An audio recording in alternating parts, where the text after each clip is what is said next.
Question number 76 की बात की जाए तो 60-year-old patient with history of chronic back pain presents with increased pain during extension activities and relief with flexion. On examination, there is tenderness in lumbar paravertebral muscles. What is the most likely diagnosis?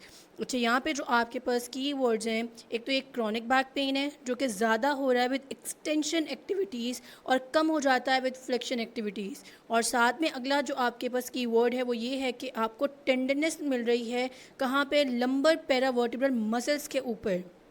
तो क्या possible diagnosis है इस case में? A spinal stenosis, B lumbar herniated disc, C facet joint dysfunction, या D osteoporosis. तो इस case में आपका करेक्ट आंसर है फेसेट जॉइंट डिसफंक्शन, क्योंकि उसके अंदर क्या होता है, पेन इंक्रीज करता है एक्सटेंशन के साथ और कम हो जाता है फ्लेक्शन के साथ, और वहाँ पे आपको टेंडरनेस भी मिलती है लंबर पैरावर्टिब्रल मसल्स के अंदर। ये इसके क्लासिकल फीचर्स हैं, आप इसे याद कर लेंगे तो आपके लिए ईजी हो जाएगा। लंबर हर्निएटेड डिस्क की हमने पहले भी बात की, जो कि पेन इस केस में आपका रेडिएट कर सकता है बटक्स में, और ये एग्रावेट करता है सिटिंग और बेंडिंग के साथ, बेंडिंग फॉरवर्ड के साथ, यानी कि फ्लेक्शन एक्टिविटीज़ के साथ ज़्यादा हो जाता है, और रिलीफ होता है लाइंग डाउन से। ऑस्टियोपोरोसिस की बात की जाए तो ये जनरलाइज्ड बैक पेन होगा, और इसके अंदर आपको स्टिफनेस भी मिलेगी, और आपको इसके अंदर आपको लोकलाइज टेंडरनेस भी मिल सकती है लंबर पैरावर्टिब्रल मसल्स के साथ, लेकिन ये पोजीशन के साथ आपका अफेक्ट नहीं होगा। तो ये इन केसेस में आपको मिल सकता है, यानी कि इस केस में जो एक्सटेंशन एक्टिविटीज़ के साथ आपकी अगर रिलीफ हो रहा है पेन, तो चांसेस क्या है कि आपका ये फेसेट जॉइंट डिसफंक्शन होगा, क्योंकि इसके अंदर आपके जो होगा पैरावर्टिब्रल मसल्स भी इन्वॉल्व हो रही हैं, टेंडरनेस भी उसके ऊपर है, और साथ में ये रिलीफ हो रहा है pain with your flexion activities. Number herniated disc में भी रेडिएट कर सकता है बटक्स में पेन, ये मैंने शायद आपको पहले भी बताया, और इवन आपके स्पाइनल स्टीनोसिस में भी कर सकता है। ज़्यादा चांस स्पाइनल स्टीनोसिस में होते हैं कि आपका पेन जो होता है वो रेडिएट करता है बटक्स तक, जिसे हम शार्टिका भी कह रहे होते हैं, क्योंकि आपका ऑलरेडी नर्विंग हो चुकी होती है केनाल की। लंबर हर्निएटेड डिस्क में डिपेंड करता है कि कितना आपका हर्निएशन हुई है, कितनी प्रोट्रूजन एक्सट्रूजन जो हमने पढ़ा था पहली वीडियो में, सिक्वेस्ट्रेशन क्या नौयत है, उस हिसाब पे डिपेंड करता है। जबकि स्टीनोसिस में आपका ऑलरेडी जो है वो नर्विंग हो स्पाइनल केनाल की वजह से क्या होता है, पेन रेडिएट करता है। उसके बाद है आपको कुछ फीचर्स बताए हुए हैं स्पाइनल स्टीनोसिस और फेसेट जॉइंट डिसफंक्शन को, मतलब कि किस तरीके से आप डिफ्रेंशिएट कर सकते हैं और किस तरीके से आप इसको अगर क्वेश्चन में आएगा तो कैसे डायग्नोस करेंगे। इस टाइम के लिए मैं इसको ज़्यादा नहीं डिटेल में पढ़ रही, आप इसे पढ़ लीजिएगा। मेन फीचर्स मैं आपको बता चुकी हुई हूँ, तो ये आपके लिए याद रखना ईजी हो जाएगा अगर ये टेबल भी आप याद कर लेते हैं तो। Question number 77. A 35-year-old patient presents with pain over the top of the shoulder, swelling after a fall. अब पेन कहाँ है, आपको पिक्चर में भी साफ दिखाया गया है कि क्या है, पेन के साइड पे है, टॉप ऑफ द शोल्डर है, और स्वेलिंग फील की गई है कब, आफ्टर अ फॉल, गिरने के बाद। On examination the patient exhibits a prominent bump on the shoulder. What is the most likely diagnosis?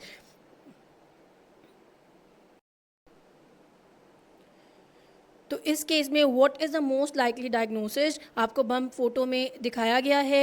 आपके पास ऑप्शन है A acromioclavicular joint sprain, B rotator cuff tear, C glenohumeral joint dislocation, या D shoulder impingement syndrome.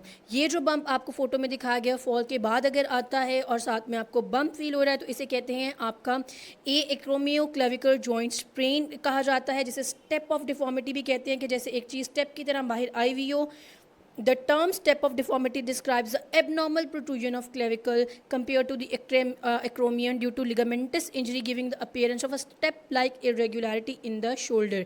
ये आपको photo में भी दिखाया गया किस तरीके से ये एक बम्प दिख रहा है, एक स्टेप-लाइक कंडीशन दिख रही है। तो ये आपका क्या केस बनता है, आपका एक्रोमियोक्लेविकुलर जॉइंट स्प्रेन, जब आपको बम्प मिलेगा फॉल के बाद और साथ में टॉप ऑफ द शोल्डर आपको स्वेलिंग मिलती है और एक पूरा प्रोट्रूजन बाहर आपको मिलती है। क्वेश्चन नंबर ये, अच्छा, रॉकवुड क्लासिफिकेशन जो होती है एक्रोमियोक्लेविकुलर जॉइंट के जो स्प्रेन को है डिफाइन करने के लिए हम यूज़ करते हैं। ये भी क्वेश्चन पूछ लिया जाता है कौन सा मतलब कि क्लासिफिकेशन की टाइप है जो हम यूज़ करते हैं एक्रोमियोक्लेविकुलर यानी कि एसी जॉइंट स्प्रेन में। तो आपकी रॉकवुड क्लासिफिकेशन है, डिपेंड करता है टाइप 1, टाइप 2, टाइप 3 के, मतलब कितनी नौयत का टीयर आ चुका है, कितना स्प्रेन है, उस हिसाब से इसे डायग्नोस किया जाता है या क्लासीफाई किया जाता है। Question number 78. A patient with an acromioclavicular joint sprain reports pain that worsens with shoulder abduction and horizontal adduction. What test confirm the diagnosis of AC joint sprain? अब एक पेशेंट आ रहा है, अब यहाँ पे उसने अभी आपको बम्प का जिक्र नहीं किया गया, तो सिर्फ आपसे इतना कहा है जॉइंट स्प्रेन हुआ है और पेन उसका वर्स हो जाता है जब शोल्डर की एबडक्शन कराई जाए और हॉरिजॉन्टल एडक्शन कराई जाए. कौन सा टेस्ट होगा जो डायग्नोज करेगा एसी जॉइंट के स्प्रेन को? A Neer test, B Hawkins Kennedy test, C cross body adduction test, D apprehension test. इस केस में आपका करेक्ट आंसर है C cross body adduction test जो होता है वो आपका कंफर्म करेगा कि आपको एसी जॉइंट का स्प्रेन है कि नहीं है. क्वेश्चन 79 की बात की जाए तो a 45-year-old patient with type 2 diabetes presents with polyuria, polydipsia and blurred vision. Which physiological process is primarily affected in this condition? अब type 2 diabetes है, polyuria यानी excessive urination है, polydipsia excessive thirst है और blurred vision है. कौन सा physiological process इस केस में अफेक्टेड है? A insulin production and actions, B sodium reabsorption in the kidneys, C calcium metabolism, D oxygen transport in the blood. तो करेक्ट आंसर आपका इस केस में इंसुलिन प्रोडक्शन और एक्शन जो है इस केस में इन्वॉल्व है, जिसकी वजह से क्या हो रहा है, ब्लड ग्लूकोज लेवल एलिवेट करेगा और आपको पॉलीयूरिया, पॉलीडिप्सिया और ब्लड विजन के क्या होते हैं, साइन एंड सिम्टम्स मिलते हैं.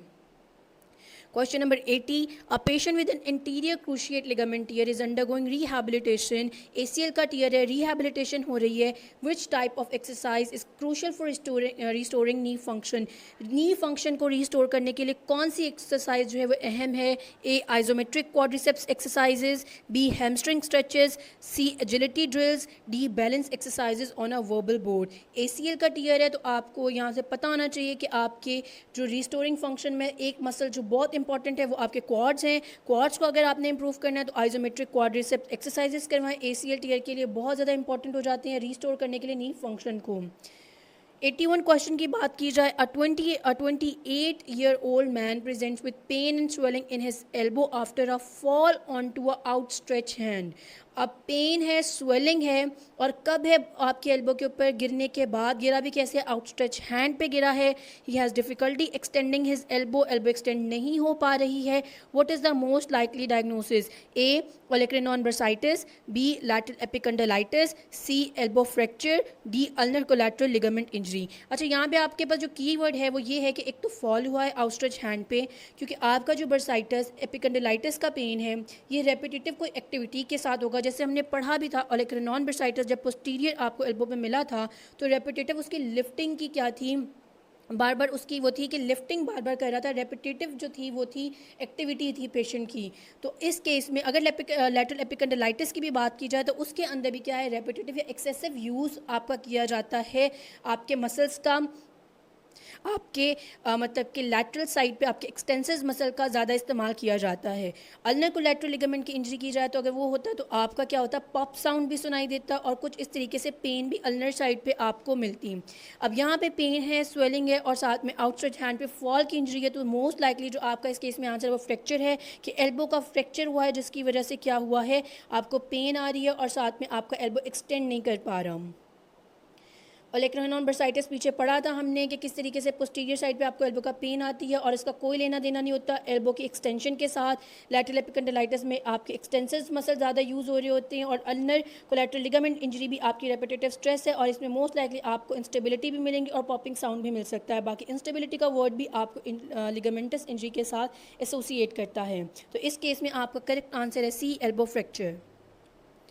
Question number 82. A 30-year-old athlete presents with acute ankle sprain and significant swelling. Which electrotherapy modality is most appropriate to reduce the swelling in the initial phase?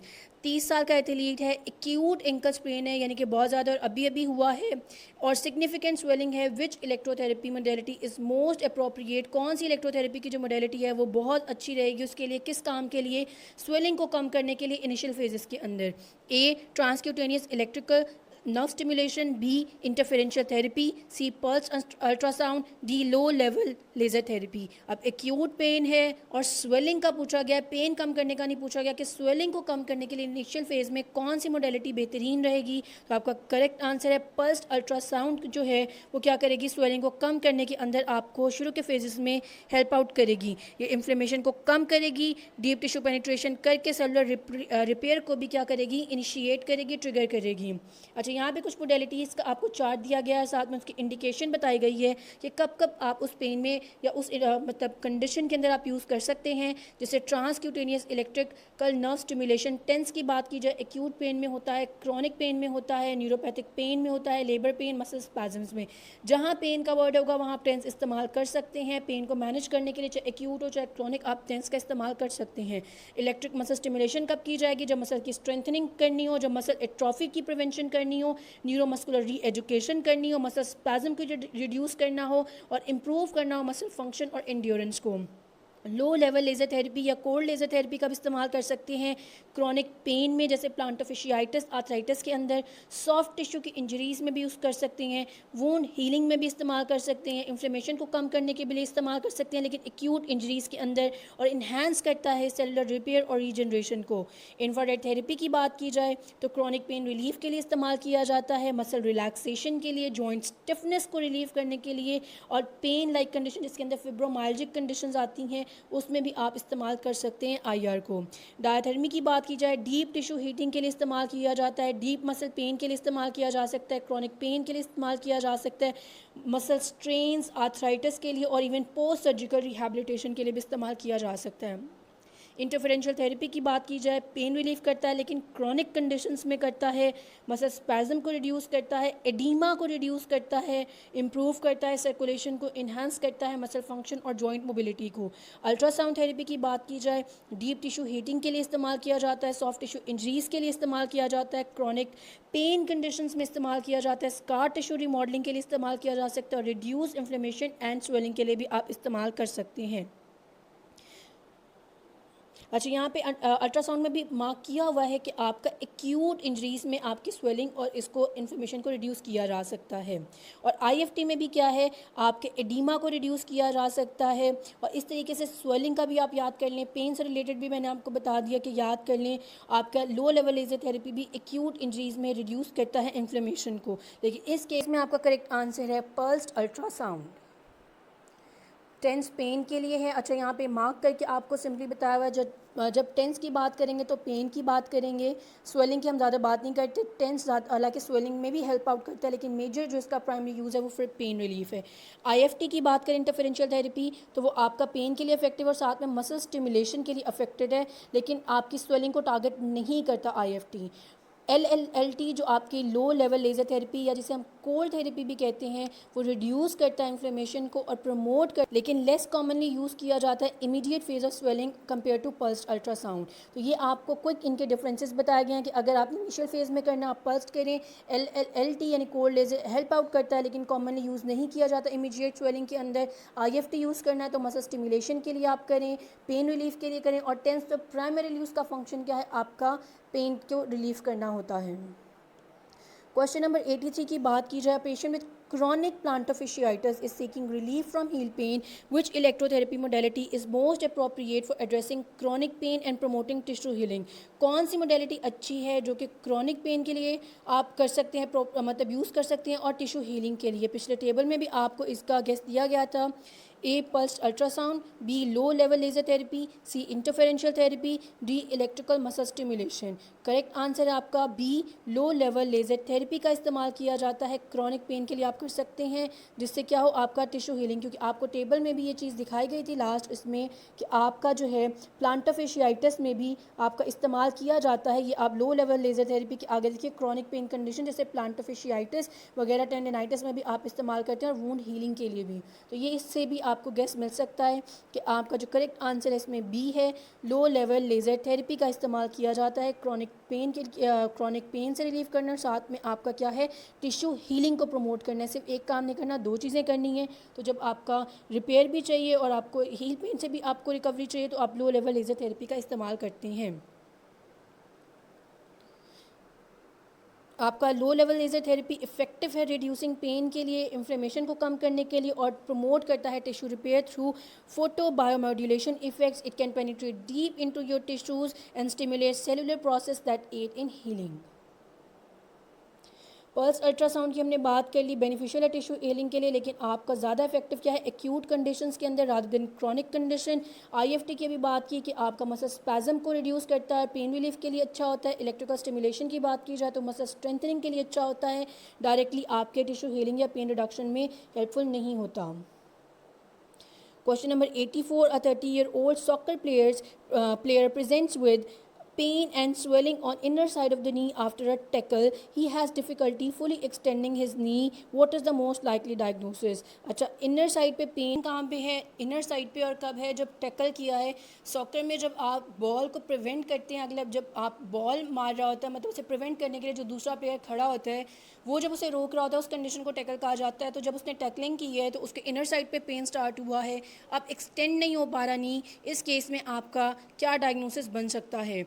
A medial meniscus tear, B MCL sprain, C ACL tear, D patellar tendonitis. अब इस case में inner side पे pen है तो आपके chances हैं कि इसमें आपका, क्योंकि कंडीशन इसके अलावा कोई और एक्सप्लेन नहीं की गई है, तो यानी कि टीयर की ही कोई कंडीशन है और स्वेलिंग इनर साइड पे है और आफ्टर टैकलिंग है, तो ये मोस्ट लाइकली आपका मीडियल मेनिस्कल टीयर है. कि इसमें क्या होता है कि इसमें पेन एक्सटेंशन नहीं हो पा रही होती है क्योंकि आपकी ट्विस्टिंग और ट्रोमेटिक इंजरी होती है जो कि उसकी टैकलिंग के दौरान पॉसिबल है कि हुई हो, और इसीलिए उसकी अब डिफ़िकल्टी आ रही है एक्सटेंशन के अंदर, नहीं कि एक्सटेंड नहीं हो पा रही. तो इस केस में आपका मीडियल मेनिस्कस टीयर जो है वो करेक्ट आंसर है. जो आपका एमसीएल है, मैंने आपको पहले भी बताया था, मीडियो कोलेटरल लिगामेंट जब आएगा इंस्टेबिलिटी भी शो करता है और साथ में इसमें वायरस और वेल्गस फोर्सेस का जिक्र होगा. एसीएल टीयर आएगा तो नी गिव अवे, मतलब कि इस तरीके की फीलिंग्स आती हैं कि नी गिविंग अवे में जा रहा है, और साथ में इंस्टेबिलिटी भी आती है और डिफ़िकल्टी एक्सटेंडिंग द नी इसमें नहीं होता.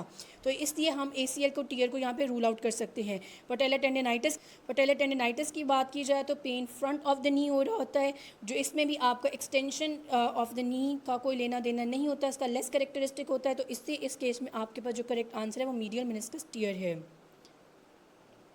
ये आपको फिर से टेबल दिखाया गया जो मैं पहले भी जिक्र कर चुकी हूँ, इसका आप स्क्रीनशॉट ले लें, एक बार इसको फिर से पढ़ें. बार बार आपको पता है ACL tear, PCL tear, MCL tear और एलसीएल टीयर और मेनिस्कल टीयर को आप अच्छे से याद कर लें, आपके काफ़ी क्वेश्चन इससे हल हो जाएंगे और आपको काफ़ी आसानी हो जाएगी क्वेश्चन में इसका आंसर देखने के लिए.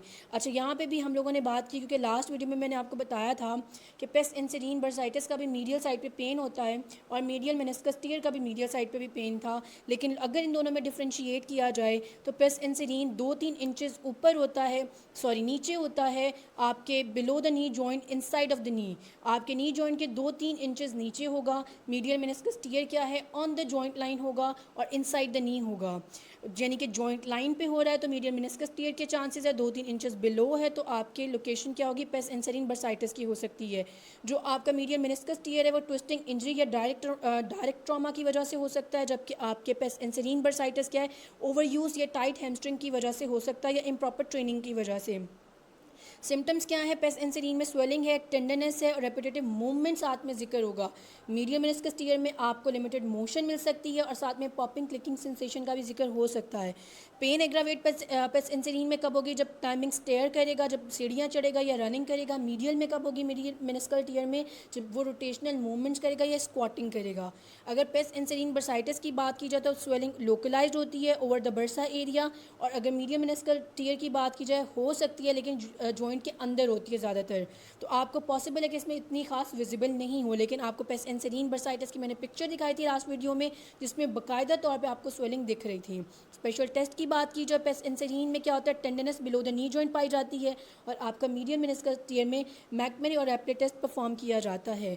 अब बात की जाए कि कॉमन किस में होता है, पेस्ट इंसिडीन होता है ओवरवेट इंडिविजुअल में, एथलीट्स के अंदर, और मीडियल मेनिस्कस कब होता है, एथलीट्स के अंदर या ऐसे इंडिविजुअल जिनके अंदर नी इंजरीज पॉसिबल हों, यानी कोई ट्रॉमा हो या फिर कोई एक्सीडेंट वगैरह जिनमें हुआ हो. Question number 85. A 35-year-old patient presents with persistent growing pain and a sensation of clicking in the hip joint. अब clicking sensation भी है, growing pain भी है, pain exacerbate कर रहा है जब hip rotation होती है और deep squatting होती है. कोई हिस्ट्री नहीं है ट्रॉमा की. On physical examination you find pain with hip flexion and internal rotation.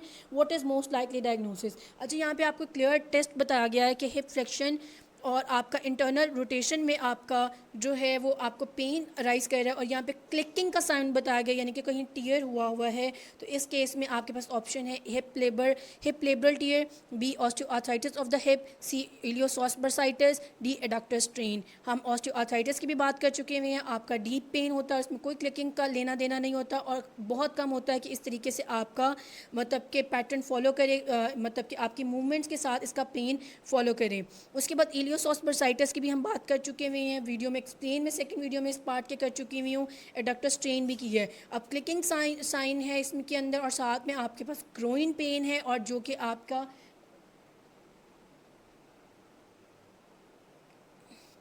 तो इस केस में जो आपका हिप फ्लेक्शन इंटरनल रोटेशन है, बाकायदा एक टेस्ट परफॉर्म किया जाता है जो इसको कंफर्म करता है। तो इस केस में अगर आपने ये टेस्ट याद किया है तो आपको आइडिया हो गया होगा कि ये किसका जिक्र किया जा रहा है। आपका ए हिप लेबरल टीयर की बात की जा रही है, उसी के अंदर आपका ग्रोइन पेन होगा और ये इंक्रीज़ करता है हिप रोटेशन और डीप फ्लेक्शन के साथ। तो ये जो आपका होता है हिप लेबरल टेस्ट के अंदर जो आपका फ्लेक्शन एडक्शन इंटरनल रोटेशन या फैदर टेस्ट जिसे कहा जाता है, उस दौरान क्या होता है, पॉजिटिव होता है, क्लिकिंग और कैचिंग सेंसेशन मिलती है। ऑस्टियोआर्थराइटिस ऑफ द हिप की बात की जाए तो चांसेस हैं कि उसमें पॉजिटिव टंडरलेबर्ग टेस्ट हो और लिमिटेड इंटरनल रोटेशन के भी चांसेस है, हर बार नहीं मिलेगी। अगर आपकी स्टेज 1-2 है तो आपको ज़रूरी नहीं है कि उसमें लिमिटेड इंटरनल रोटेशन मिले, लेकिन अगर आपकी स्टेज एक्सीड कर गई है ऑस्टियोआर्थराइटिस में तो चांसेस है कि आपको जो इंटरनल रोटेशन है वो आपकी मूवमेंट जो हो वो लिमिटेड हो जाए, रेंज लिमिटेड हो जाए ओइंग टू स्टिफनेस। और इसके अंदर टेंडरनेस और स्टिफनेस का मैं बार बार वर्ड यूज़ कर रही हूँ कि जहाँ ऑस्टियोआर्थराइटिस होगा आपके क्वेश्चन के अंदर स्टिफनेस का वर्ड लाजमी होगा। इलियोसॉस और बर्साइटिस की बात की जाए, आपके इंटीरियर हिप में पेन होता है जो कि पेन ज़्यादा होता है विद हिप एक्सटेंशन और फ्लेक्शन और रिलीव हो जाता है विद रेस्ट। एडक्टर स्ट्रेन की बात की जाए, इनर थाई पे पेन होगा, जो जहाँ पे आपके डक्टर्स हैं वहीं पे पेन होगा और इसमें चांसेस है कि स्वेलिंग भी मिले और आपको ब्रूजिंग भी मिले। क्वेश्चन नंबर 86 की बात की जाए, अ 40-year-old patient with acute low back pain is being treated with shortwave diathermy. Which setting is most appropriate for acute phase of injury? shortwave diathermy है acute low back pain में हम दे रहे हैं, तो इस केस में acute phase की injury में कौन सा मोड जो है वो बेहतर रहेगा पेशेंट के लिए? A continuous mode, B pulsed mode, C high frequency, D low frequency. Correct answer है बी पल्स्ड मोड इस केस में ज़्यादा बेहतरीन रहेगा, क्योंकि इससे क्या होगा, नॉन थर्मल इफेक्ट पेशेंट को दिया जा सकता है, नॉन थर्मल इफेक्ट, और जिसकी वजह से पेन भी कम हो जाएगा और इन्फ्लेमेशन भी आपको क्या होगी, कम हो जाएगी। और जो आपका टेम्परेचर बॉडी का है वो राइज नहीं करेगा, क्योंकि आपका जो डायथर्मी है वो डीप हीटिंग इफेक्ट देता है। लेकिन अगर आप पल्स्ड मोड इस्तेमाल करेंगे तो आपका हीटिंग इफेक्ट मिनिमाइज हो जाएगा, जिसकी वजह से क्या होगा, आपकी इन्फ्लेमेशन वगैरह को कम किया जा सकता है और आपका बॉडी टेम्परेचर राइज नहीं करेगा। नेक्स्ट क्वेश्चन देख, question number 87। A 32-year-old athlete complains of pain along the inner thigh following a recent sports activity. Physical examination reveals tenderness along the adductor muscles and pain with adduction of hip. What is the most likely diagnosis? 32-year-old age है उसकी, athlete है, एक recent sports activity हुई है, उसके बाद inner Thai में pen हुआ है और रिडक्शन के वक्त पेन हो रहा है हिप की। तो इस टाइम पे क्या डायग्नोसिस पॉसिबल है? A hip labral tear, B osteoarthritis of the hip, C iliopsoas bursitis, D adductor strain. I guess A option भी हमने पीछे पढ़ा है, बी भी पढ़ा है, सी भी पढ़ा है। इनके डायग्नोस किस तरीके से करते हैं, इनके क्या सिम्टम्स होते हैं, हम पढ़ चुके हुए हैं। और यहाँ पे आपको क्लियर इंडिकेशन दी हुई है कि एडक्टर मसल्स में पेन है आपकी, यानी कि एडक्टर मसल में प्रॉब्लम कर रहा है, एडक्शन ऑफ द हिप में प्रॉब्लम आ रहा है। तो इसका मतलब क्या है कि एडक्टर स्ट्रेन होने के चांसेस इस केस में ज़्यादा हैं। तो answer number D is correct कि टेंडरनेस भी है अलोंग द इनर थाई और पेन है। तो ये करेक्टरिस्टिक्स होते हैं, क्लासिकल साइन होते हैं आपके एडक्टर स्ट्रेन के। Question number 88. A 60-year-old patient presents with difficulty with thumb opposition and weakness in the thenar eminence. Manual muscle testing reveals weakness in the thumb opposition. Which muscle is most likely involved? 62-year-old patient है, difficulty कहाँ हो रही है, thumb opposition में हो रही है और weakness आ रही है thenar muscles के अंदर।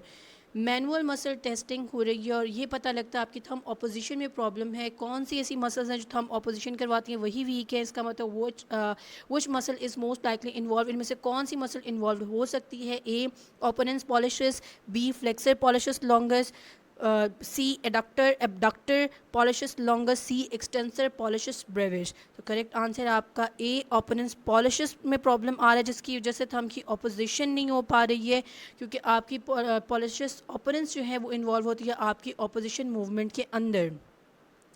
अच्छा, फ्लेक्सर पॉलिशस क्या है? वो फ्लेक्स करता है आपके थंब को। एबडक्टर पॉलिशस लॉन्गस एबडक्ट करता है और एक्सटेंड करता है आपके थंब को, और एक्सटेंसर पॉलिशस ब्रेविस आपके एक्सटेंड करता है थंब एट दी मेटोकार्पोफिलेंजियल जॉइंट। ओपोनेंस पॉलिशस का काम है जो कि थंब की आपकी ऑपोजिशन करवाए, यानी थंब से पाम की तरफ जो इनर साइड पे आपकी मूवमेंट होती है, यानी ओपोनेंस मूवमेंट जो है आपकी ऑपोजिट साइड पे, वो क्या होती है, वो कौन करवाता है? आपके ओपोनेंस पॉलिशस। Question number 89. A 60-year-old patient with osteoarthritis of the knee is undergoing treatment with the ultrasound therapy. What frequency of ultrasound is most appropriate for deep tissue heating in this condition? अभी अच्छा condition बता दिए कि osteoarthritis है, लेकिन direct question में भी पूछ लिया है कि हमें डीप टिश्यू हीटिंग करनी है, तो इसमें से कौन सी फ्रिक्वेंसी आपके लिए सूटेबल है? ए 1 मेगाहर्ट्ज, बी 2 मेगाहर्ट्ज, सी 3 मेगाहर्ट्ज या डी 5 मेगाहर्ट्ज। इससे रिलेटेड भी हमने एक क्वेश्चन पहले पीछे अटेम्प्ट किया जहां मैंने आपको फ्रिक्वेंसी कहा था, आप याद कर लें, आगे क्वेश्चन में आपको हेल्पफुल होंगी। तो करेक्ट आंसर है इसका ए 1 मेगाहर्ट्ज जो है वो आपकी डीप हीटिंग टिश्यू के लिए ज़्यादा अच्छी होती है, ज़्यादा बेहतर होती है, क्योंकि वो क्या होती है, डीप पेनिट्रेट करती है आपके टिश्यूज़ के अंदर। 1 मेगाहर्ट्ज डीपर टिश्यूज़ के लिए है, 2 मेगाहर्ट्ज आपके मॉडरेट टू इंटरमीडिएट के जो आपकी डेप्थनेस होती है, जो टिश्यू डेप्थ आपको चाहिए तब आप टारगेट कर सकते हैं 2 मेगाहर्ट्ज पे। 3 मेगाहर्ट्ज जब आपको शेलो या सुपरफिशियल टिश्यू हीटिंग या हीलिंग चाहिए होती है तब आप इस्तेमाल कर सकते हैं। 5 मेगाहर्ट्ज की कोई ये बस आपको एज अ डिस्ट्रैक्टर ऐड किया जाता है, क्योंकि 5 बहुत ज़्यादा सुपरफिशियल हो जाता है जो कि आपके किसी टिश्यू को टारगेट नहीं करेगा। Question number 90.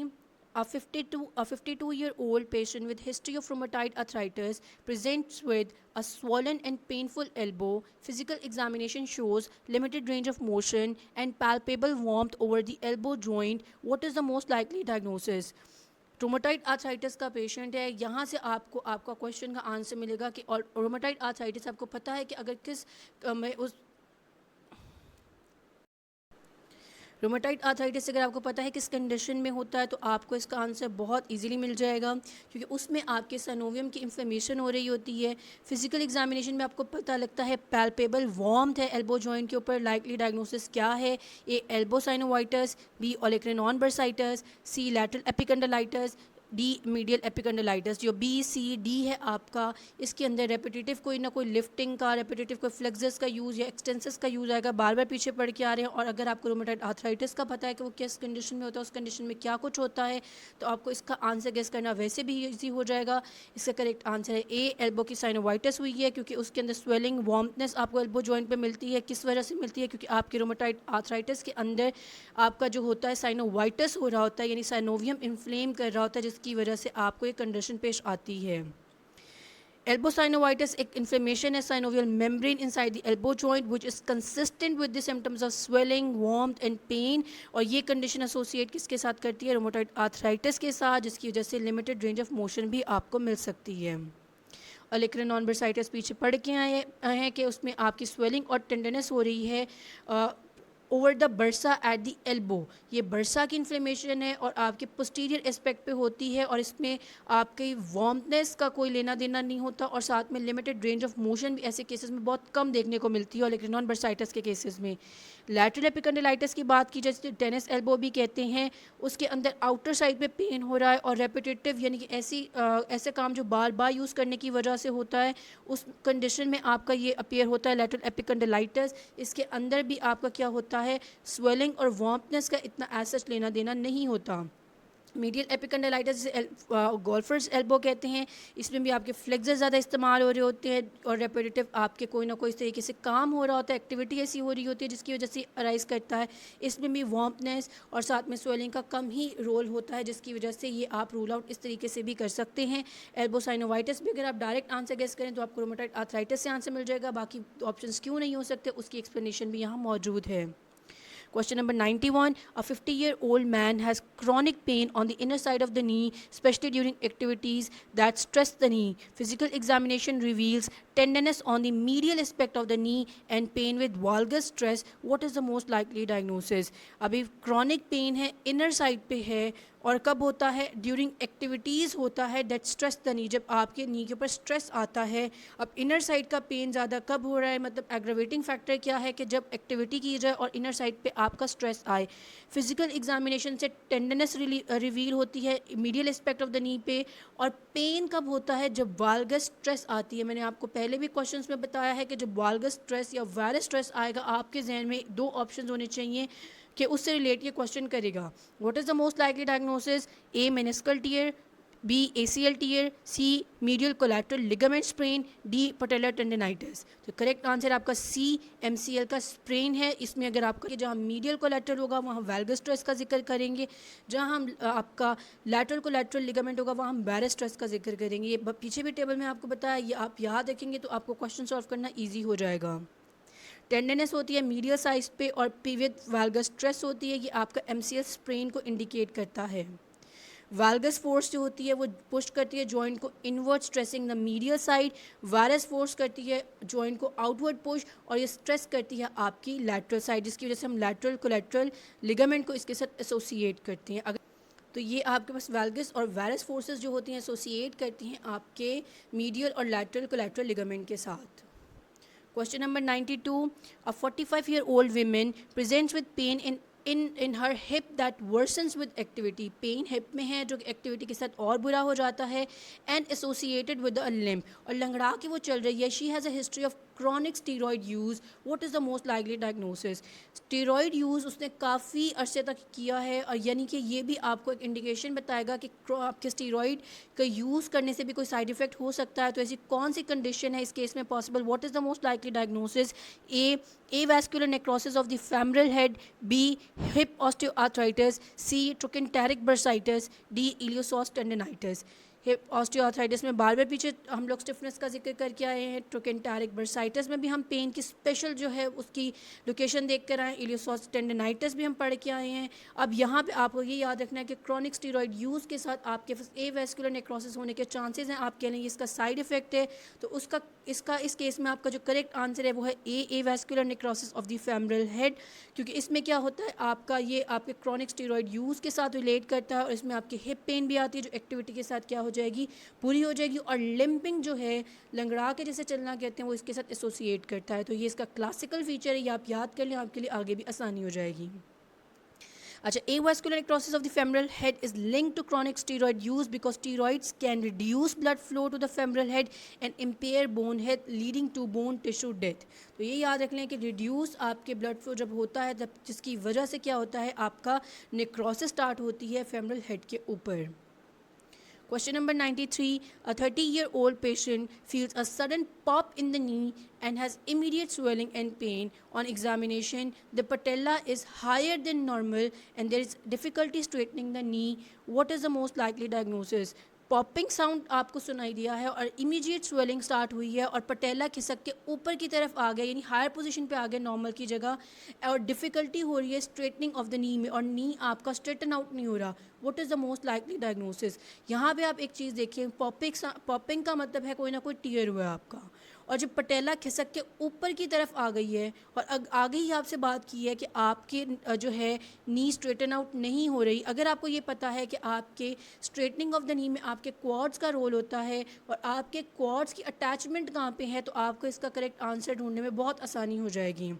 आपके पास ऑप्शन है A quadriceps tendon rupture, B hamstring strain, C patellar tendonitis, D rectus femoris strain. तो इस केस में जो पॉपिंग साउंड है वो आपको टीयर की इंडिकेशन कर रहा है, रप्चर की इंडिकेशन है, और आपका जो है क्वाड्रिसेप्स जो आपके क्वाड्स अटैच होते हैं वो आपके पटेला के नीचे टिबियल टिबियोसिटी पे अटैच होते हैं. जब उसका टीयर होगा तो क्या होगा, पटेला खिसक के ऊपर की तरफ आ जाएगी. तो इस केस में आपके पास जो करेक्ट आंसर है वो है क्वाड्रिसेप्स टेंडन रप्चर. क्योंकि पॉपिंग साउंड और इमीडिएट स्वेलिंग आपका वैसे मैंने आपको बताया टीयर से रिलेट कर रहा है, और जब नी एक्सटेंड नहीं हो रहे तो आपके क्वाड्स की इन्वॉल्वमेंट इसमें आपको नज़र आती है. Question number 94. A 40-year-old patient with lateral epicondylitis is being treated with iontophoresis using dexamethasone. What is the primary goal of this treatment? Iontophoresis कर रहे हैं, डेक्सामेथासोन यूज़ कर रहे हैं, तो इसका प्राइमरी गोल क्या है जब आप टेनिस एल्बो के पेशेंट में ये इस्तेमाल करते हैं? A, muscle relaxation, B, delivery of anti inflammatory medication, C, pain modulation, D, tissue heating. Dexamethasone आपको बता भी दिया गया, ड्रग्स का हम यूज़ कर रहे हैं, आइंटोफोरेसिस कर रहे हैं, तो इसका मेन पर्पज़ यही होता है कि आप क्या करें, एंटी इंफ्लेमेटरी मेडिकेशन पेशेंट को दें. तो इस केस में आपका बी ऑप्शन जो है वो करेक्ट है, क्योंकि आप आइंटोफोरेसिस में ये ड्रग्स ही डिलीवर करते हैं और ज़्यादातर आप वही करते हैं जिससे आपको क्या हो, पेन को रिलीव कर सकें. तो उसके लिए हम डिलीवरी करते हैं एंटी इंफ्लेमेटरी मेडिकेशंस का. तो B is your correct answer here. Question number 95. A 45-year-old patient presents with persistent pain, swelling, and changes in skin color and temperature in hand following a minor wrist injury. Wrist की injury हुई है और persistent continuous pain है, swelling है, changes हैं, skin colour में changes हैं और उसके टेम्परेचर में भी चेंज है.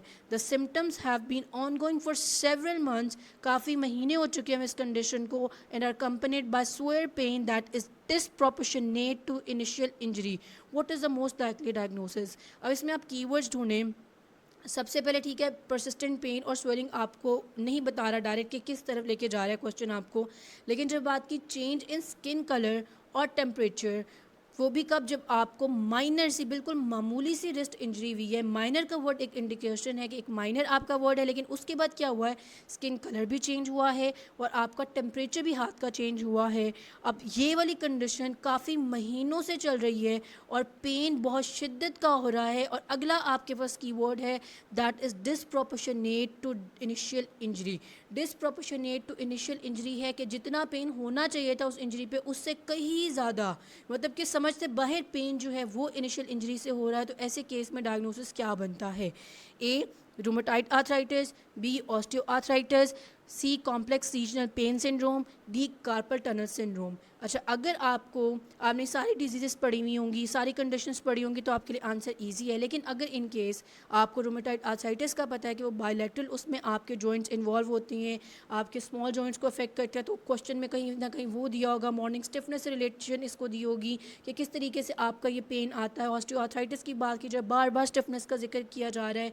कार्पल टनल सिंड्रोम पढ़ के आए, हमें पता है नमनेस, टिंगलिंग सेंसेशन आ रही है. तो इस केस में अगर आपने CRPS नहीं भी पढ़ा हुआ, तब भी आपको गेस हो जाएगा कि एक ऑप्शन सी बन रहा है. तो इस केस में अगर आपने ये पढ़ा होगा तो आपको क्लियर कट इंडिकेशन हो जाएगी कि उसी केस के अंदर आपकी स्किन कलर भी चेंज होता है, टेम्परेचर भी आपका चेंज होता है और आपकी डिसप्रोपोर्शनेट क्या होती है इसके अंदर, इनिशियल इंजरी, मतलब जो पेन होता है वो डिसप्रोपोर्शनेट होता है आपके, मतलब कि जितना पेन होना चाहिए था उससे कहीं ज़्यादा आपको इसमें पेन फील होता है या आपको सिम्टम्स फील होती हैं. तो इस केस में आपका करेक्ट आंसर है सी, कॉम्प्लेक्स रीजनल पेन सिंड्रोम. उसी के अंदर परसिस्टेंट पेन भी है, स्वेलिंग भी है. इसके कुछ क्लासिकल साइंस हैं जो आप याद रखेंगे, आपको आगे भी बहुत आसानी हो जाएगी. और ये क्या होता है, अक्सर माइनर इंजरी के बाद ही ऐसी कंडीशन आती है जो कि क्रॉनिक पेन में तब्दील हो जाती है. ऑटोनॉमिक और ट्रॉपिक चेंजेस आते हैं, यानी कि आपके स्किन चेंजेस होंगे, आपके ब्लड सर्कुलेशन में चेंजेस आएंगे. इसके दो बेसिक टाइप्स हैं कॉम्प्लेक्स रीजनल पेन सिंड्रोम का. सिंड्रोम का वर्ड जहाँ भी आ जाएगा वो कॉम्बिनेशन होता है डिफरेंट सिम्टम्स का, कि मतलब डिफरेंट चीज़ों से आपको सिम्टम्स मिल रहे होंगे. इसकी दो स्पेशल टाइप्स हैं, CRPS1, CRPS2. अच्छा, जो CRPS1 है उसमें आपको कोई ऐसा कॉज नहीं पता होता. प्रीवियसली इसको कहा जाता था RSD, रिफ्लेक्स सिंपैथेटिक डिस्ट्रॉफी. और ये क्या होता है, किसी भी मतलब के without a known nerve injury, कोई भी आपको समझ में नहीं आएगा, किसी नर्व की इंजरी नहीं होगी लेकिन फिर भी ये कंडीशन हो जाएगी. CRPS2 क्या है, जिसे कोजेल्जिया कहा जाता है, इसके अंदर स्पेसिफिक नर्व की इंजरी मौजूद होती है. ट्रॉपिक चेंजेस की आपकी बात की जाए तो चेंजेस आपके स्किन में, आपके नेल्स के अंदर आपके हेयर लॉस स्टार्ट हो जाएगा और इसके अंदर स्किन थिनिंग भी स्टार्ट हो सकती है. और जब आप CRPS के पेशेंट को कहते हैं disproportionate to the initial injury और ट्रॉमा, तो इसका मतलब क्या है, it means that the severity and extent of pain experienced are much greater than what would be expected based on initial injury और ट्रॉमा. जो आपने एक्सपेक्ट किया था कि इनिशियल माइनर से इंजरी हुई है या ट्रॉमा हुआ है, तो इतनी आपको पेन होनी चाहिए, उससे कहीं ज़्यादा जब आपका पेन, आपके सिम्टम्स बढ़ जाते हैं, उसका मतलब है कि डिसप्रोपोर्शनेट आपकी हुई है टू द इनिशियल इंजरी या ट्रॉमा. उससे जितनी आपको पेन होनी चाहिए थी उससे कहीं ज़्यादा हो रहा है. तो ये आपको याद होगा CRPS के, तो आपको डायरेक्ट उसको मतलब आइडेंटिफाई करना ईजी हो जाएगा. Question number 96. A 52-year-old woman with history of diabetes presents with persistent pain and swelling in her ankle. Despite conservative treatment, she reports progressive loss of motion and stiffness. Her X-rays show a loss of joint space as subchondral sclerosis. What is the most likely diagnosis? अच्छा clear आपको answer इसमें बताया गया, stiffness है, motion जो है वो आहिस्ता आहिस्ता करके जा रही है, प्रोग्रेसिव लॉस हो रहा है. उसके बाद आपको ये बताया गया है कि जॉइंट स्पेस कम हो रही है. एक्सरे में बताया गया है, जो मैंने आपको ऑस्टियोआर्थराइटिस का इनका पूरा टेबल दिखाया था, बताया था कि एक्सरे फाइंडिंग के अंदर आपकी जॉइंट स्पेस रिड्यूस हो रही होती है ऑस्टियोआर्थराइटिस के अंदर, और सब कॉन्ड्रल स्क्लेरोसिस हो रही होती है, यानी हार्डनिंग बोन की हो रही होती है उस साइड से. इस केस में डायग्नोसिस क्या है, मतलब आपको क्लियर आंसर बताया हुआ है कि ऑस्टियोआर्थराइटिस इस कंडीशन में. A is your correct answer. उसी के अंदर आपकी क्या होती है, सबकॉन्ड्रल स्क्लेरोसिस भी होती है, और जॉइंट स्पेस जो रिडक्शन स्पेशली है ये आपका एसोसिएट इसी से करता है. और आपके जो है जो सबकॉन्ड्रल स्क्लेरोसिस है वो हार्डनिंग और थिकनिंग होती है बोन की just beneath the cartilage of the joint. और ये क्यों होती है, increase bone formation in response to joint stress और डैमेज. जब आपका बार बार जो होता है वहाँ से कार्टिलेज डिटोरियोरेट हो रहा होता है, आपकी स्ट्रेस एक्टिविटी चल रही होती है, तो आपका क्या होता है वहाँ पे, मतलब कि आपके ऑस्टियोक्लास्टिक एक्टिविटी जो होती हैं वो बढ़ चुकी होती है. उसे कंपनसेट करने के लिए ऑस्टियोब्लास्टिक जब एक्टिविटीज़ आपकी बढ़ती हैं तो इस केस में आपके क्या होता है, हार्डनिंग स्टार्ट हो जाती है. जब आप ऑस्टियोआर्थराइटिस का पूरा आप पढ़ते हैं माइक्रो लेवल के ऊपर, उसकी पैथोफिजियोलॉजी पढ़ते हैं, आपको ये चीज़ें बहुत क्लियर हो जाती हैं. Question number 97. A 40-year-old man presents with severe lower back pain and bilateral leg weakness. His symptoms worsened over the past month and are accompanied by bowel and blood dysfunction. What is the most likely diagnosis? 40-year-old man है, शिद्दत का back pain है और bilaterally leg weakness है. अच्छा यहाँ पे radiating pain नहीं का वीकनेस बताया है, और ये जो कंडीशन है उसकी वर्सन हो रही है, इतनी वर्सन हो गई है कि बाउल और ब्लड डिसफंक्शन स्टार्ट हो गया है. What is the most likely diagnosis? A cauda equina syndrome, B lumbar herniated disc, C spinal stenosis, D ankylosing spondylitis. अब आपके पास जो कीवर्ड्स हैं वो है आपका लोअर बैक पेन, बायलैटरल भी वीकनेस आपकी लेग स्टार्ट हुई है, रेडिएटिंग पेन का जिक्र नहीं किया, वीकनेस का किया, और साथ में बाउल, और इसी कंडीशन में क्या बताया, and are accompanied by bowel and bladder dysfunction. अब बाउल और ब्लैडर डिसफंक्शन भी स्टार्ट हो गया है. इस केस में आपका डायग्नोसिस क्या है? अच्छा, जहाँ हमने पिछले में किडनी स्टोन्स का भी जिक्र पड़ा था, वहाँ से ब्लैडर इन्वॉल्व था और उसकी पेन एसोसिएट भी वहीं से करी थी. अब यहाँ बाउल भी है और ब्लैडर डिसफंक्शन भी है और आपकी लेग वीकनेस भी है, तो इसका मतलब ये कंडीशन आपकी न्यूरोलॉजिकल है. तो इस केस में आपके पास ऑप्शन है A cauda equina syndrome, B lumbar herniated disc, C spinal stenosis, D ankylosing spondylitis. B, C और डी ऑप्शन आप पीछे बहुत बार रिपीटेटिवली पढ़ चुके हुए हैं, तो इस केस में वैसे आपका करेक्ट आंसर ए है, कॉर्डा इक्विना सिंड्रोम. इसी कंडीशन के अंदर आपका क्या होता है, पेन स्वेयर होता है, लेटरल लेग वीकनेस आती है, बाउल एंड ब्लैडर डिसफंक्शन आता है.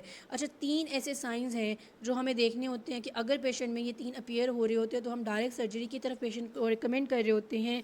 एक आपके पास सैडल एनेस्थीसिया होता है, इस कंडीशन में अगर लिखा होता है ऊपर क्वेश्चन में तो आपको क्लियर आंसर हो जाता है कि saddle anaesthesia chorda equina syndrome की कंडीशन में होता है. दूसरा आप क्या करते हैं, जो बायलैटरल लेग वीकनेस है, आप टोस पे पेशेंट को चलाकर देखते हैं, पेशेंट नहीं चल पा रहा होता, तब आपको इंडिकेशन होती है कि बायलैटरल लेग वीकनेस है. तीसरा उसके पास क्या है, उसका बाउल और ब्लैडर डिसफंक्शन स्टार्ट हो जाता है, जिससे आपको कंफर्म हो जाता है कि अब पेशेंट का क्या है, न्यूरोलॉजिकल कंडीशन बहुत ज़्यादा वर्स हो चुकी हुई है, और ऐसे केसेस में हमें अक्सर सर्जरी भी रिक्वायर्ड होती है. तो ये आपके जो 3 ऐसे सिम्टम्स है जो कह रहे रेड फ्लैग थे, जो कि अगर इस कंडीशन में अपीयर हो रहे हैं तो आप डायरेक्ट सर्जरी की तरफ भी पेशेंट को रिकमेंड कर सकते हैं या किसी सर्जन से कंसल्ट भी करवा सकते हैं. अच्छा, ये कुछ क्लासिकल और भी साइन एंड सिम्टम्स है कॉर्डा इक्विना सिंड्रोम के. लोअर बैक पेन का होना, पेन रेडिएट भी कर सकता है, लेकिन रेडिएट करेगा तो ऑप्शन में फाइंड आउट करना हमारे लिए मसला हो सकता था, लेकिन अगर आपको पेन रेडिएट के साथ सैडल एनेस्थीसिया का वर्ड यूज़ कर दिया जाता तो भी आपके लिए क्लियर आंसर हो जाता कि saddle anaesthesia chorda equina syndrome में होती है. इसका मतलब क्या होता है, आपकी सुन जगह कौन सा एरिया में होती है, इनर थाइस, बटक्स और पेरिनियम, ये तीनों एरिया क्या होता है, सुन होना स्टार्ट हो जाता है, जिसे सैडल एनेस्थीसिया कहते हैं. ब्लैडर डिसफंक्शन है यानी यूरिनरी रिटेंशन और इनकॉन्टिनेंस हो जाएगी. बाउल डिसफंक्शन है यानी लॉस ऑफ बाउल कंट्रोल हो जाएगा. सेक्सुअल डिसफंक्शन है, इम्पेयर्ड सेक्सुअल फंक्शन हो जाएगा. वीकनेस होती है लेग्स के अंदर और रिड्यूस रिफ्लेक्सेस हो जाते हैं लोअर एक्सट्रीमिटीज़ के अंदर. ये आपके कुछ सिम्टम्स हैं कॉर्डा इक्विना सिंड्रोम के. Question number 98. A 60-year-old woman presents with diffuse muscle weakness and a rash on her chest and back. She reports difficulty swallowing and has elevated muscle enzymes. What is the most likely diagnosis? Muscle weakness है, diffuse muscle weakness है, rash है उसकी chest के ऊपर और back के ऊपर, साथ में उसे निगलने के अंदर बहुत मुश्किल आ रही है. शी रिपोर्ट्स डिफ़िकल्टी स्वेलविंग और उसके मसल एंजाइम्स एलिवेट किए हुए हैं. इस केस में क्या आपका डायग्नोसिस बन सकता है? A dermatomyositis, B polymyositis, C systemic lupus erythematosus, D rheumatoid arthritis. Rheumatoid arthritis भी पढ़ चुके हैं हम. सिस्टेमिक ल्यूपस एरिथेमेटोसिस में भी हमने पढ़ा था कि एक बटरफ्लाई रैश आपके पास अपीयर हो रहा था, उसके अंदर भी रैश के स्पेशली टाइप्स होती हैं जो लिखा जाता है क्वेश्चन के अंदर, तो आपको उसकी इंडिकेशन होती है. इस केस में आपके पास ऑप्शन ए और बी में से आपने सेलेक्ट करना है. अगर आपको सी और डी की थोड़ी बहुत भी नो हाउ है तो इस केस में आपके पास जो सही और करेक्ट आंसर है वो है ए डर्मेटोमायोसाइटिस, क्योंकि उसके अंदर ये इसके क्लासिकल साइंस हैं कि मसल वीकनेस होगी, एक आपका डिस्टिंक्टिव रैश है आपके चेस्ट और आपकी बैक के ऊपर, एलिवेटेड मसल एंजाइम्स हैं और ये आपको क्या करता है, ये इसको डिस्टिंग्विश करता है बाकी जो है दूसरे ऑटो इम्यून डिसऑर्डर्स के साथ. अच्छा, व्हाट इज़ डर्मेटोमायोसाइटिस? ये एक ऐसी कंडीशन है जो अफेक्ट करती है आपके मसल्स को, आपकी स्किन को एंड ब्लड वेसल्स को, क्योंकि ये ऑटो इम्यून डिजीज़ है तो आपकी बॉडी के अपने ही इम्यून सिस्टम टारगेट कर देता है इन सेल्स, इन सारे मतलब एरियाज़ को, आपके मसल्स को, आपकी स्किन को और ब्लड वेसल्स को. और क्या होता है, and it is both inflammatory and degenerative. यहाँ पे इन्फ्लेमेशन भी आती है और डीजनरेशन भी स्टार्ट हो जाती है मसल, स्किन और ब्लड वेसल्स के अंदर.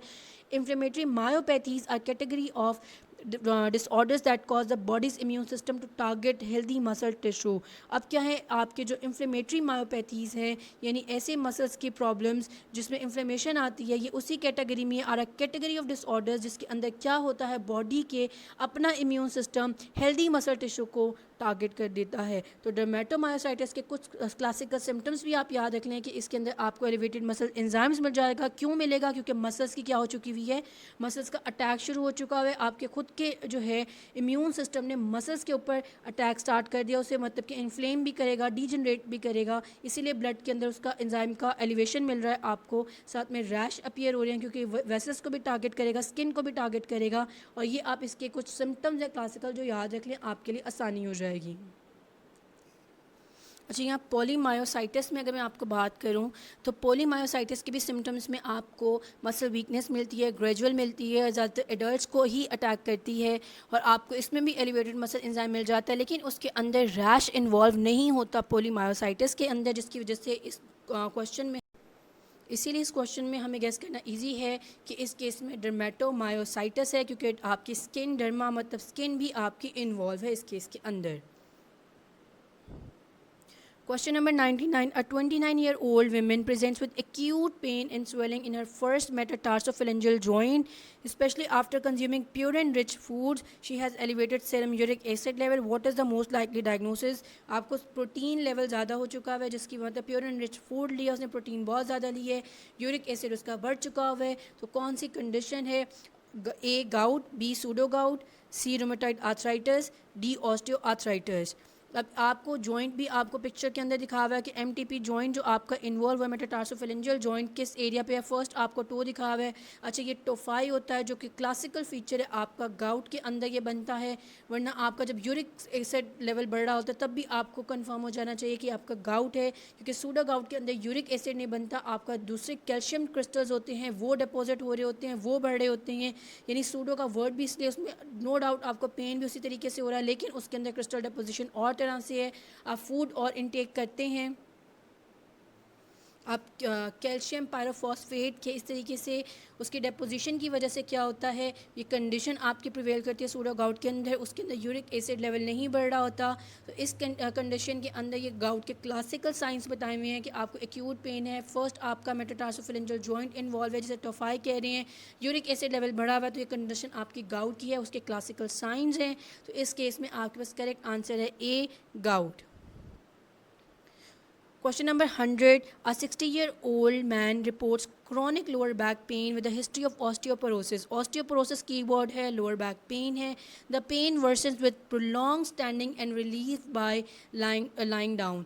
पेशेंट जब लेटता है तो उसकी पेन चली जाती है, लेकिन अगर ज़्यादा देर खड़ा रहे तो उसकी पेन बढ़ जाती है. Physical examination reveals tenderness over the lumbar spine. What is the most likely diagnosis? अच्छा, आप जब फिजिकल एग्जामिनेशन करते हैं तो आपको लंबर स्पाइन के ऊपर टेंडरनेस मिलती है, तो ऐसे केस में क्या डायग्नोसिस है? A osteoporotic vertebral fracture, B degenerative disc disease, C spinal stenosis, D facet joint dysfunction. Facet joint dysfunction भी पढ़ चुके हैं, किस मूवमेंट में आपका रिलीव होता है, किस में आपका वर्सन होता है. स्पाइनल स्टेनोसिस भी पढ़ चुके हुए हैं. डीजनरेटिव डिस्क डिजीज़ भी हम पढ़ चुके हैं, उसके अंदर स्टिफनेस आपकी ज़्यादा आ रही होती है. इस केस में आपको पेशेंट का पहले बता दिया ऑस्टियोपोरोसिस है. ऑस्टियोपोरोसिस के अंदर बहुत ज़्यादा चांसेस है, मैं आपको पीछे भी एक क्वेश्चन में बता चुकी हूँ. 3 एरियाज़ बहुत ज़्यादा आपके प्रोन होते हैं फ्रैक्चर के अंदर, आपकी रिस्ट, आपका हिप और साथ में आपकी स्पाइन, कि यहाँ पे फ्रैक्चर होना बहुत कॉमन होता है पेशेंट के अंदर. और ऑस्टियोपोरोसिस की हिस्ट्री होना और साथ में टेंडरनेस आपकी पाई जाना, ये इंडिकेट कर रहा है कि आपको ऑस्टियोपोरोटिक वर्टिब्रल फ्रैक्चर के चांसेस हैं. दो हमें आपको फर्दर एग्जामिनेशन चाहिए होंगे कंफर्मेशन के लिए, लेकिन इस टाइम पे जो क्वेश्चन आपका ज़्यादातर आपका एक लाइकली डायग्नोसिस बना रहा है वो आपका ए आंसर है, ऑस्टियोपोरोटिक वर्टिब्रल फ्रैक्चर, जिसके अंदर पेन वर्सन होगा bye standing and relieve by lying down. अच्छा, हिस्ट्री ऑफ ऑस्टियोपोरोसिस जो होती है उसके अंदर चांसेस बढ़ जाते हैं कि आपका वर्टिब्रल फ्रैक्चर हो सके. क्यों? क्योंकि उसके अंदर आपकी बोन डेंसिटी बहुत वीक हो चुकी होती है और फ्रैक्चर के बहुत ज़्यादा चांसेस होते हैं. पेन कैरेक्टरिस्टिक की बात की जाए, क्रोनिक लोअर बैक पेन होता है जो कि स्टैंडिंग के साथ वर्सन होगा, रिलीव बाय लाइंग डाउन के ये इसके क्लासिकल फीचर्स हैं. और पेन अक्सर इंप्रूव करती है विद रेस्ट, और because the vertebra are less stress when lying down, क्योंकि उसके अंदर वर्टिब्रा के ऊपर अब स्ट्रेस नहीं आ रही होती, इसलिए वो क्या होती हैं, आपको ज़्यादातर रिलीफ दे जाते हैं जब आप लेटते हैं. टेंडरनेस क्यों मिली है? टेंडरनेस ये इंडिकेट कर रही है कि वहाँ पे क्या फ्रैक्चर की कंडीशन है, वर्टिब्रा आपका अफेक्टेड है. और ये टेंडरनेस का मतलब ये है कि टेंडर एरिया तब होगा जब आप पैल्पेट करेंगे, आप फील करेंगे तो एरिया टेंडर होगा उस पर्टिकुलर जगह पे जहाँ पे आपका फ्रैक्चर हुआ होगा. अच्छा, बाकी डीजनरेटिव जो डिस्क डिजीज़ हैं उसमें क्या होती है, सिटिंग से ज़्यादातर क्या होती है, pain that may be aggravated by sitting और certain movements but not relieve by lying down. अगर डीजनरेटिव डिजीज़ है तो उसमें पेन आपका डेफिनेटली ज़्यादा हो जाएगा जब बैठेंगे, लेकिन उसका रिलीव नहीं होता जब आप लेटते हैं. मतलब थोड़ा थोड़ा उसमें परसिस्टेंट पेन रहता है, कम हो सकता है लेकिन रिलीव नहीं होगा. स्पाइनल स्टेनोसिस की बात की जाए, पेन वर्सन होता है विद स्टैंडिंग और वॉकिंग और इम्प्रूव होता है आपकी सिटिंग के साथ और बेंडिंग फॉरवर्ड के साथ. फेसेट जॉइंट डिसफंक्शन की बात की जाए, लोकलाइज्ड पेन होता है और ये आपका स्पेसिफिक मूवमेंट्स के साथ जो होता है वो वर्सन होता है और आपका सिर्फ लेटने से कभी भी रिलीव नहीं होता. तो ये इस टाइम पे आपके पास हैं 100 क्वेश्चन जो हमने सिनारियो बेस्ड किए हैं. अगले 100 क्वेश्चन जो हैं हमारे हैं काइनेजोलॉजी और बायोमैकेनिक्स के. 50 क्वेश्चन होंगे आपके काइनेजोलॉजी के, 50 क्वेश्चन होंगे आपके बायोमैकेनिक्स के. इंशाल्लाह अगले पार्ट 4 में हम मिलते हैं. ये आपकी वीडियो 4 पार्ट्स में अपलोड की है, 4 फ्रेगमेंट्स में अपलोड किया गया, इसका पार्ट 3 क्योंकि वीडियो ऑलरेडी बहुत लेंथी थी. तो अब ये वीडियो सिनारियो बेस्ड क्वेश्चन का पार्ट 3 कंप्लीट हो चुका है. अब हमने चलना है पार्ट 4 की तरफ, जो है आपके काइनेजोलॉजी के 50 क्वेश्चन और 50 आपके बायो मैकेनिक्स के क्वेश्चन. तब तक के लिए अल्लाह हाफिज़ एंड स्टे ट्यून्ड.